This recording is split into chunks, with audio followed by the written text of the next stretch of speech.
अस्सलाम वालेकुम व्यूअर्स, मैं हूं आपका होस्ट अब्दुर्रहमान और आज डिस्कस करेंगे पाकिस्तान में गैर कानूनी तौर पर मुकीम अफगान शहरी जिन्हें बड़ी तादाद में वापस भेजा जाने लगा है।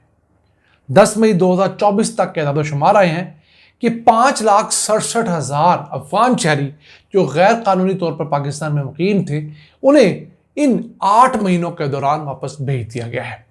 इस ऑपरेशन का आगाज हुआ था अक्टूबर 2023 के अंदर। उससे पहले पाकिस्तान कई सालों के दौरान बाकायदा कैंपेन्स के जरिए, अखबारी इश्तिहारात के जरिए, टीवी चैनल्स के जरिए मुल्क में मुकीम अफगान शहरियों को कहता रहा कि वो खुद को नादरा के पास रजिस्टर करवाएं ताकि उनके पास एक प्रूफ ऑफ रेजिडेंस पीओर कार्ड की सूरत में हो। लेकिन बदकिस्मती से पाकिस्तान में मुकीम अफगान शहरियों की बड़ी तादाद ने खुद को रजिस्टर ही नहीं करवाया।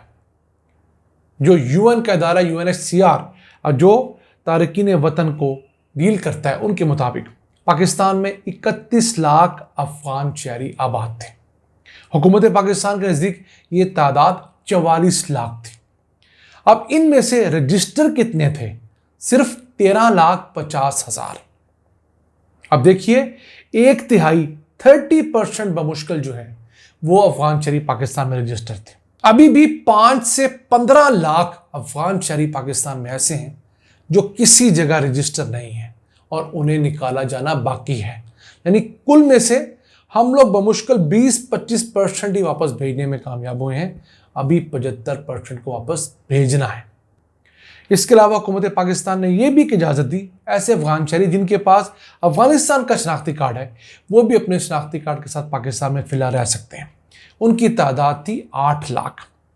इन तमाम को शामिल कर लिया जाए तो तकरीबन 21-22 लाख अफगान शहरियों के पास अपना कोई ना कोई प्रूफ था, जबकि 10 से 22 लाख अफगान शहरी ऐसे थे जो ना रजिस्टर थे, ना रियासत पाकिस्तान को इनका इल्म था और वो खुद को पश्तून बताकर पाकिस्तान के यहाँ पर पठान बताकर रह रहे थे, कारोबार कर रहे थे, जायदादें लोगों के नाम पर ले रहे थे, इस्तेमाल खुद करते थे, गाड़ी के लिए किसी दोस्त का शनाख्ती कार्ड इस्तेमाल करते थे और उनमें से बहुत सारे अफगान तगड़े मालदार भी हो गए थे और उन्होंने नादरा में लाखों रुपये रिश्वत देकर अपने पाकिस्तानी शनाख्ती कार्ड बनवा लिए। खुद को किसी अफगान की बजाय पाकिस्तानी पठान फैमिली, पश्तून फैमिली का ही बाशिंदा बताकर रजिस्टर करवाया। तो अब हुआ क्या? पिछले साल जब पाकिस्तान पर मुश्किल वक्त आया, पाकिस्तान के अफगान हुकूमत के साथ तनाज़ात बढ़े और अफगानिस्तान भी हर काम में लड़ने के लिए तैयार रहता है, तो उसने पाकिस्तान से एक तरफ पंगा लिया तालिबान की हुकूमत ने, तो उस तरफ ईरान के साथ भी पंगा लिया। तो दोनों मुल्कों ने अपने यहाँ मुकीम अफगान शहरियों को निकालना शुरू किया और सबसे पहले उन अफगान शहरियों को निकाला जा रहा है जिनके पास कोई दस्तावेज नहीं है। तो पाकिस्तान ने तो 5,67,000 निकाले हैं, लेकिन ईरान की बात करें तो ईरान ने अब तक तकरीबन 13 लाख गैर कानूनी तौर पर मुकीम अफगान शहरियों को वापस भिजवा दिया है और यह तादाद बढ़ती जा रही है। ईरान का कहना है कि उनके पास 34 लाख अफगान शहरी हैं, उनमें से लाखों रजिस्टर भी हैं, लेकिन जो गैर रजिस्टर थे उनको वापस भेजा जा रहा है। अब अफगानिस्तान में 40 साल की जंगों के सबब 82 लाख से ज़ायद अफगान शहरी दुनिया के 103 मुल्कों के अंदर रिफ्यूजी बने हुए हैं और उनकी 2 बड़ी जो सेटलमेंट्स हैं पाकिस्तान और ईरान थी। अब एक तो ये मसला था, फिर अफगान शहरियों के यहाँ बच्चों की पैदाइश ग्रोथ रेट बहुत ज़्यादा है। पाकिस्तान के पॉपुलेशन ग्रोथ रेट से 2 गुना ज़्यादा बच्चे जो हैं पाकिस्तान में मुकीम अफगान शहरियों के यहाँ पैदा होते थे। अब वो भी पाकिस्तान में पॉपुलेशन की मल्टीप्लिकेशन में अहम किरदार अदा कर रहे थे।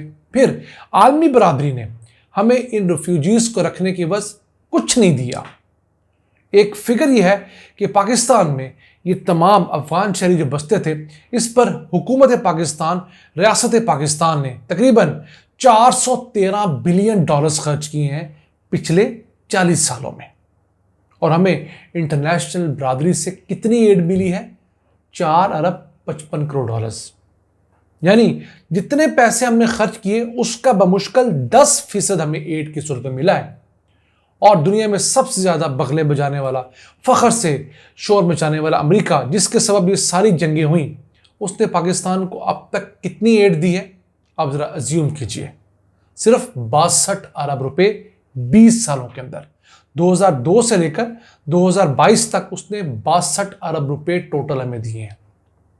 एक साल में हमें 10-12 अरब रुपए देकर वो चुप करवा देता है, जो अब महंगाई के बाद हालात है, और हमें कहता है कि आप ये 40-45 लाख लोगों का वजन उठाएं।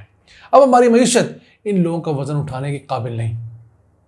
एक तरफ उसने हमें 20 सालों के अंदर सिर्फ और सिर्फ 62 अरब रुपए दिए हैं, दूसरी तरफ उसने अफगानिस्तान में इन्हीं 20 सालों के अंदर 2.2 ट्रिलियन डॉलर्स खर्च किए हैं, 2260 अरब डॉलर्स खर्च किए हैं। यानी पाकिस्तान का जितना एक साल का बजट होता है, उस हिसाब से हम आपको बताएं तो पाकिस्तान के अगले 45 साल का बजट अमेरिका ने अफगानिस्तान की 20 साल जंग में जाया कर दिया है। कैसी बात है। एक अफगानिस्तान ऐसा मुल्क जिसकी बमुश्किल आबादी 3 करोड़ है, पाकिस्तान ऐसा मुल्क जिसकी आबादी 24 करोड़ है, वेल इस्टेब्लिश्ड मुल्क है अफगानिस्तान के निस्बत, फिर भी वहां पैसा कहां लगा? अमेरिका की फौज नहीं, अमेरिका की जंग में पैसा बनाया है, अमेरिकी जर्नैलों ने पैसा बनाया है, और उसी सबब आज अमेरिकी मईशत दुनिया में ज़बूहाली का शिकार है। और अगर आपको अफगान बजट के हिसाब से बताएं तो जितना अफगानिस्तान का बजट है एक साल का, उसके 800 सालों के साथ मल्टीप्लाई करें तो 800 सालों जितना बजट अफगानिस्तान में सिर्फ 20 साल में लगा दिया गया है। पिछले साल अफगानिस्तान का बजट था 2 अरब 70 करोड़ डॉलर्स। उस हिसाब से आप खुद कैलकुलेट कर लीजिए। तो ये तमाम मसाइल थे जिसने अफगानिस्तान को कहीं नहीं छोड़ा। अब भी हम अफगान शहरियों के साथ हमदर्दी जरूर रखते हैं जो पाकिस्तान में मुकीम है, वहाँ भी मुकीम है। यहाँ पर ज्यादती भी हो रही है, पुलिस वाले रिश्वत ले रहे हैं, एफआई वाले रिश्वत ले रहे हैं, उनको हर जगह से लूटा जा रहा है। एक चीज़ हुकूमत को करनी चाहिए, लोगों को एक ऑप्शन देना चाहिए, को 3-6 महीने की विंडो दें, उनको कहें कि आपके पास अगर कोई डॉक्यूमेंट भी नहीं है खुद को आकर रजिस्टर करवाएं, ताकि पाकिस्तान में उनके जो मामलात हैं वो उसे समेट सकें। बहुत सारे लोगों का शिकवा है, शिकायत आ रही हैं कि उन्होंने किसी के नाम पर मकान ले रखा है, अब उस मकान की मालियत 50 लाख रुपया है, या तो जिसके नाम पे मकान लिया है वो उसके ऊपर कब्जा करके बैठ गया है, या वो बंदा उसको सेल करना चाह रहा है वापस जाने के लिए, तो 50 लाख के मकान की 5 लाख रुपए कीमत लग रही है। उनको पता है कि ये इन्होंने जाना ही जाना है। तो इन चीज़ों को टैकल करना चाहिए। ठीक है, माजी में जो हुआ उसके साथ कुछ पैसे उनको वापस ले जाने दें, उनको मौका दें कि वो अपनी प्रॉपर्टी बेच सकें, गाड़ी बेच सकें, दुकान बेच सकें, कुछ चीज़ें यहाँ पर सम अप कर सकें। 3-6 महीने में सिमटेंगे, इस पैसे को वापस अफगानिस्तान ले जाएंगे, वो अपना घर बनाएंगे, कोई इज्जत से रहेंगे, अपने बीवी बच्चों को छत मुहैया करेंगे और वहाँ की इकॉनमी में अपना हिस्सा डालेंगे। ये चीज़ें हमें इंसानी हमदर्दी के तहत करनी चाहिए, क्योंकि जो पाकिस्तानी गैर कानूनी तौर पर अमेरिका जाते हैं, यूरोप जाते हैं, हम उनके मुतालिक ये अज्यूम करते हैं और आलमी दुनिया से एक्सपेक्ट करते हैं कि उनके कुछ हकूक़ का ख्याल रखा जाए, वो भी गैर कानूनी होते हैं।